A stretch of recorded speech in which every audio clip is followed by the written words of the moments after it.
अदालत से रिलीफ मिलेगी। अदालत का एक तरीक़ा कार है, हमारी रिजर्वेशन तो अपनी जगह थी, लेकिन एनीवे अदालत ने जो मुनासिब समझा हमने उस पर अमल किया। आज डिस्पाइट ऑल रिजर्वेशन पेश होंगे, लेकिन उम्मीद है इंशाल्लाह आज हेयरिंग कंक्लूड हो जाएगी और हेयरिंग कंक्लूड होने के साथ ये जजमेंट सस्पेंड हो जाएगी जो सस्पेंड होने वाली है इंशाल्लाह ताला।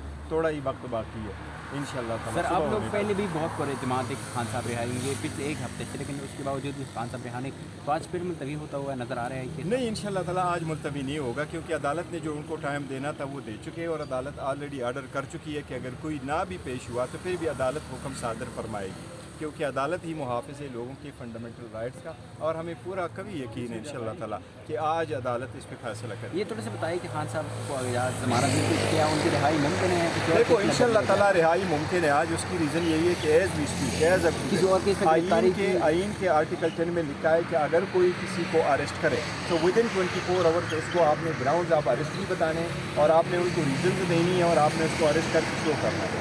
एज़ वी स्पीक खान साहब को किसी वो जो केस है उसमें अरेस्ट नहीं हुआ। हमें उम्मीद है इसलिए कि इंशाल्लाह आज खान साहब को ज़मानत भी मिल जाएगी, आज उसकी रिहाई भी जो इकट्ठे इंशाल्लाह ताला अटक जाएंगे। 24-25 केसेस में उनकी जो ज़मानत खारिज हो चुकी है कि देखो ज़मानत खारिज हो जाती है, लेकिन इसका मतलब ये नहीं है कि वो उसमें अरेस्ट हुए, अरेस्ट शो करना पड़ता है और उसमें भी हम दरख्वास्त कर चुके हैं, क्योंकि सुप्रीम कोर्ट की जजमेंट है कि एक केस में आपकी ज़मानत अगर खारिज हो जाए तो इसका मतलब ये नहीं है कि बाकी सारे केसेस में आपकी जो प्री अरेस्ट बेल है वो ख़त्म हो जाए। देखिए हमारे खिलाफ 150 केसेस थे, हम 350 मरतबा पेश हुए हैं सर, मोर देन इनफ। जो क्वेटा के अंदर हाई कोर्ट के अंदर वो हाँ अल्हम्दुलिल्लाह वो क्वेटा का जो केस है वो डिस्चार्ज हो गया।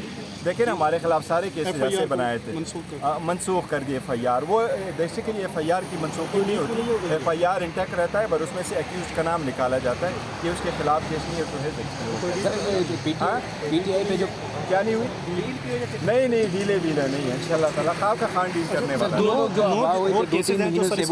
अली नवाज जवान का जो भाई था साथ में से देखो ना और कितना अरसा रखना है, बेइनोसेंट लोग हैं, अपने घरों में जाए ना। तो आपकी दुआएं रंग लेके आ रही है। PTI पे जो क्रैकडाउन था उसमें थोड़ी सी नरमी आपको नजर आ रही है? अल्लाह करे नरमी हो, फिलहाल तो हमने देखा नहीं, लेकिन अल्लाह करे नरमी। आपको नरमी होनी चाहिए। ये मैं आपको बताता हूँ, हमारा मुल्क है, जैसे भी जाए, जो भी आए, जो भी इक़्तिदार में आए, अवाम की आवाज़ प्रिवेल करनी चाहिए। अवाम की आवाज़ हर सूरत प्रिवेल करनी, चाहे वो जो भी और अवाम जो कोई जुर्म भी करे ना तो वो आपके सिटीज़न है, वो आपके शहरी है, उनके साथ भी आइन और कानून के मुताबिक सलूक करना लाजिम है। हमने ये आइन और कानून पे अमल नहीं करेंगे तो कहाँ लेके जाएंगे? सर कल पेशावर में जो लोकल बॉडीज इलेक्शन हुए तकरीबन 65 में से 50 सीटें जो है वो सारी सीटें हम जीत चुके हैं। ये कहते हैं ज़्यादा है, लेकिन जो उसमें आप देखें वो जो आज़ाद भी जीते वो भी आज़ाद ज़्यादातर हमारे ही है। अच्छा अल्हम्दुलिल्लाह। ये देखो ज़रा वो कल की जो है ना ये बड़ी मुबारकबाद है। PTI ने कल जितने सीटें ली है सारी पार्टियों की इकट्ठी सीटें ज़्यादा सीटें। अगर इलेक्शन होते तो 2/3 अक्सरियत के साथ PTI इंशाल्लाह 2/3 से भी ज़्यादा होगा। आपका वोट हमारा नहीं होगा।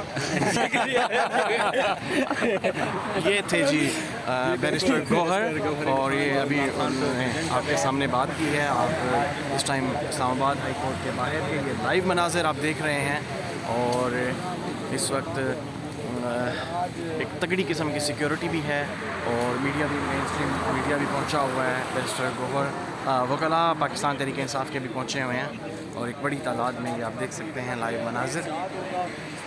हम आपको लम्हा बलम्हा आगाह रखेंगे।